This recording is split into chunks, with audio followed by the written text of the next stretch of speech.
Hey,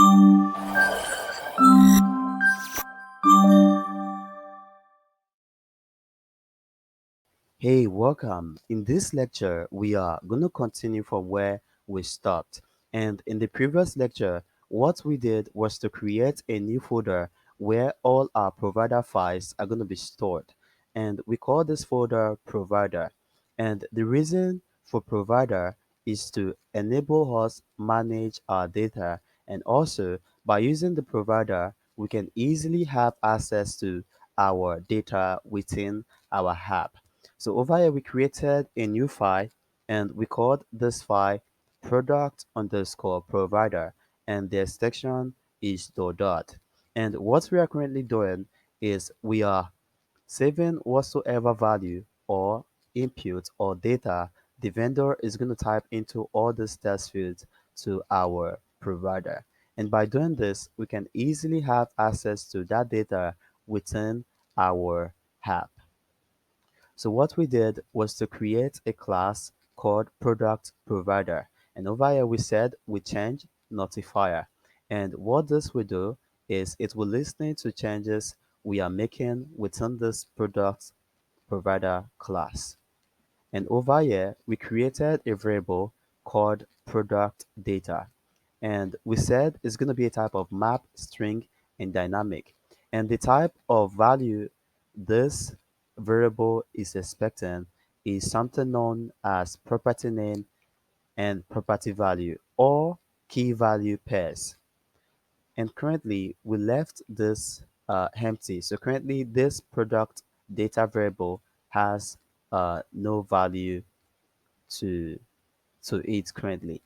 And then after, we created a function which we called get from data. I'm just gonna do this, get rid of that comma and make it look this way. So we created a function called get from data. Then within the get from data parentheses, we created a variable called product name, and the type of value we are expecting is a test. So we said it is a type of string. And currently we are not assigning any value to this variable at this point. So we said it can be null. Then over here, we are checking if the value, sorry, if the product name is not equal to null, that means it has data, then we want to update this product data. So over here we said product data and the key or the property name is going to be product name. Then the value is going to be this product name. And remember, whenever we call this get from data, we then have to pass in the value to this variable. And that value is going to be whatsoever the, the vendor would type in. Now back to the general screen. First of all, in order to have access to that product provider class, we created a variable called underscore product provider, and we said it is a type of the product provider class. And the reason we are doing it over here is to easily have access to the context. And you can see over here we are passing in the context so we can easily have access to it. And then after, we are having access to that function called get from data by saying underscore product provider, then get from data. And now we said we are calling the product name, which is the variable we have over there, and we are setting whatsoever value the user will type in into that product name variable. And then after, to the upload screen, you can see now we generally have access to that data. So we are basically referring to that product provider class again in order to have access to the data. And then we said the type of provider is the type of the product provider class.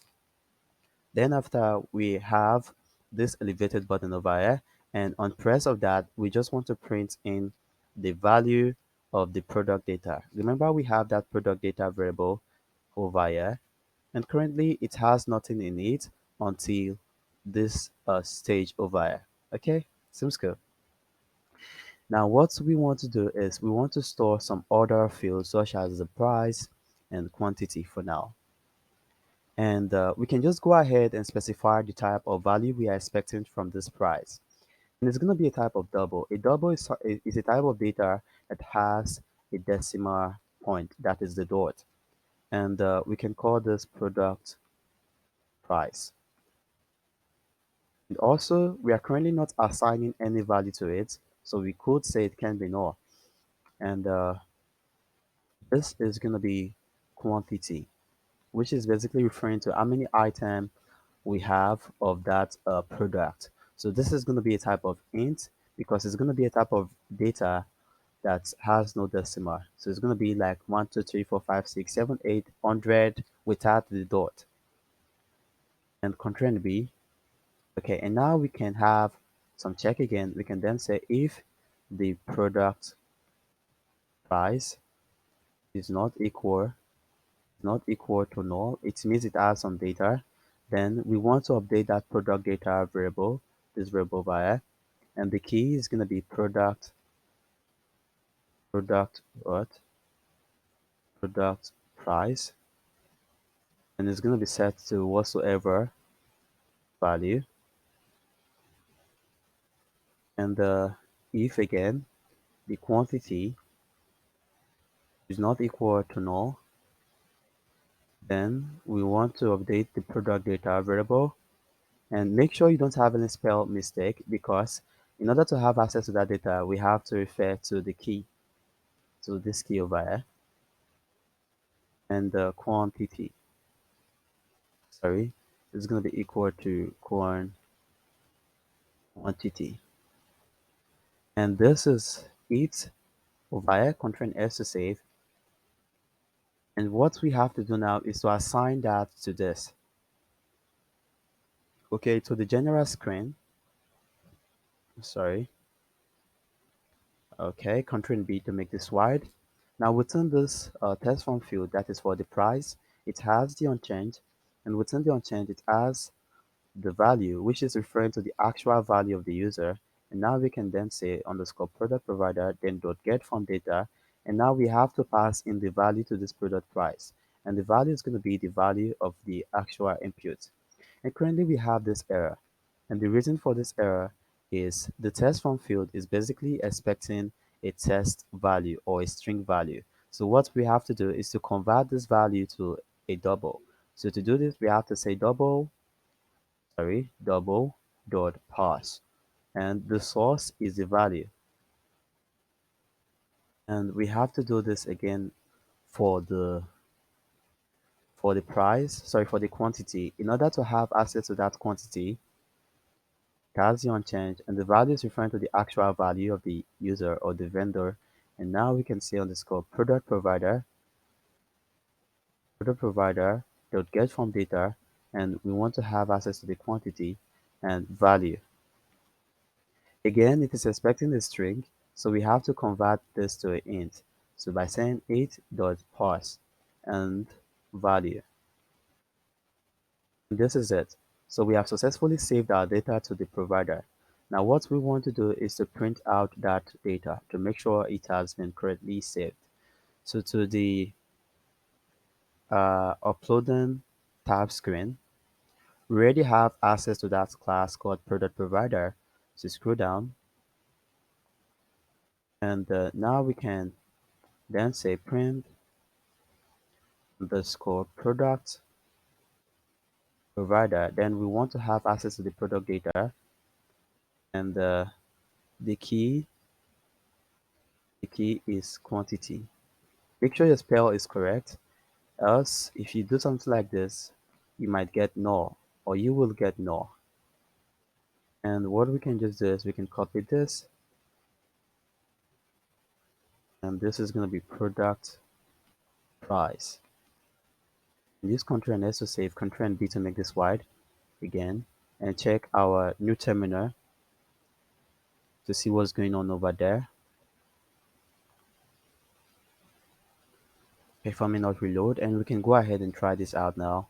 And the product price, the product name is going to be Goosey over size, and the price is going to be $10, and this should automatically append those zero to it since it is a type of double, and we have 8 of this Goosey product. And for now, we have not done for this select category and this. We can go ahead and click on save, Okay, we have it over here. Go see over size 8 and 10 to 0 because it is a type of double. Okay, I think this should come after.